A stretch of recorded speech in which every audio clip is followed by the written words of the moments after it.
Hello everyone, welcome back to another video. This is Manjesh Kumar from Russia medico.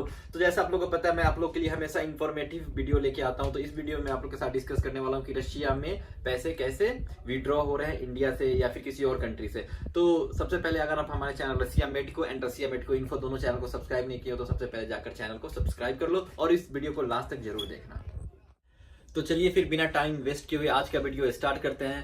Video के जरिए जो है ना काफी सारे स्टूडेंट का डाउट क्लियर हो जाएगा। डेली जो है ना काफी सारा मैसेज मेरे पास आता है कि भैया आखिर रशिया में पैसे कैसे विड्रॉ हो रहे हैं। मैं आप लोग को बता दूं कि यहाँ master card, visa card and Swift transaction जो है ना काम नहीं कर रहा, जैसा कि आप लोग को पता है। इसी के कारण से जो है ना ये मेन प्रॉब्लम आया है। अगर मीन्स वार के कुछ दिन पहले master card, visa card, Swift code सब वर्क कर रहा था तो कोई परेशानी नहीं आ रहा था, और अभी काम नहीं कर रहा। इसलिए जो है ना आप लोग का बहुत सारे क्वेश्चंस है कि कैसे ट्रांजेक्शन हो रहे हैं। तो आप लोग खुद से सोचो कि यहाँ इतने सारे, आई थिंक 20,000 से भी ज्यादा इंडियन स्टूडेंट्स यहाँ रह रहे हैं, तो ट्रांजेक्शन का कोई ना कोई नया वे तो जरूर निकला होगा, तभी हम लोग यहाँ सर्वाइव कर रहे हैं।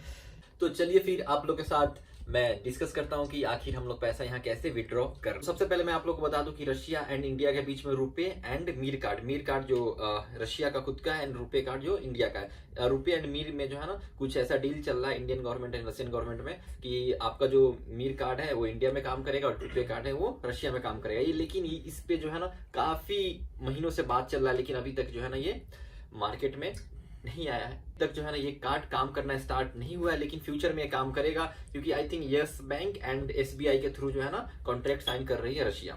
तो फ्यूचर में जो है ना रुपए कार्ड रशिया में काम करेगा, बट अभी नहीं काम कर रहा।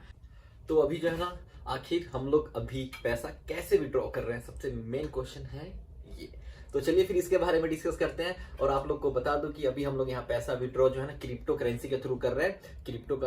क्रिप्टो करेंसी के लिए जो भी ऐप है उसके थ्रू, जैसे बाइनेंस भी है, तो बाइनेंस में है कि आपका जो अकाउंट है वो इंडिया में होना चाहिए एंड रशिया में होना चाहिए। अगर आपका अकाउंट दोनों जगह है तो आप पैसे उससे एक्सचेंज कर सकते हो। और इससे पैसे कैसे एक्सचेंज हो रहा है, तो एक P2P करके मेथड है जिसके थ्रू जो है ना आपका जो भी इंडियन करेंसी है उससे आप डॉलर खरीदोगे, फिर उस डॉलर को रूबल में आप सेल करोगे। तो सबसे पहले जो है ना आपका जो इंडिया में जो अकाउंट है किसी भी बैंक में हो, उससे जो है ना आपको डॉलर खरीदना है और उस डॉलर को जो है फिर आपको रूबल में बेचना है। तो इंडिया वाले अकाउंट से डायरेक्ट पैसा जो है ना आपके रशियन अकाउंट में आ जाएगा, पता है। और अभी जो है ना ऐसे कर इस मेथड से जो है ना बहुत सारे चार्जेस भी बच रहे हैं। एटीएम विड्रॉ चार्ज बच रहा है, जो बैंक कमीशन लेती थी वो भी बच रहा है, और डायरेक्ट पैसा जो है ना यहाँ के अकाउंट में आ जा रहा है। ना तो एटीएम जाना, कहीं भी जाने का टेंशन नहीं है। लेकिन आप जो है ना बाइनेंस के थ्रू जो है ना आसानी से पैसा एक्सचेंज कर सकते हो, लेकिन इसमें भी जो है बहुत सारे बातों का ध्यान रखना पड़ता है।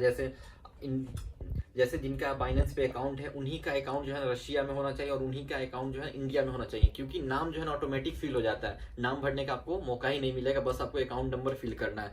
तो अकाउंट जो है ना एक ही पर्सन का होना चाहिए। उसके बाद आप सेल करो, परचेज करो, उस टाइम आपको अच्छे से सब कुछ मैच करना पड़ेगा।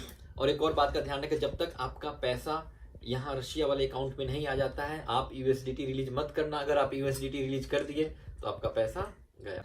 तो इन सब बातों का आपको ध्यान रखना है। जब आप यहाँ पे आ जाओ तो आपके सीनियर हैं जो बाइनेंस यूज कर रहे होंगे, आप उनसे सीख लेना, क्योंकि अकाउंट जब बनता है उस टाइम में भी जो है ना बहुत कुछ वेरीफाई करवाना पड़ता है, तब जाके जो है अकाउंट स्टार्ट होता है। तो आपको जो है ना इन सब बातों का ध्यान रखना है। तो चलिए फिर डिस्कस करते हैं कि आपको जो है ना यहाँ क्या क्या लेके आना है। सबसे पहले रुपए कार्ड लेके आना, मे भी फ्यूचर में जो है ना काम करे।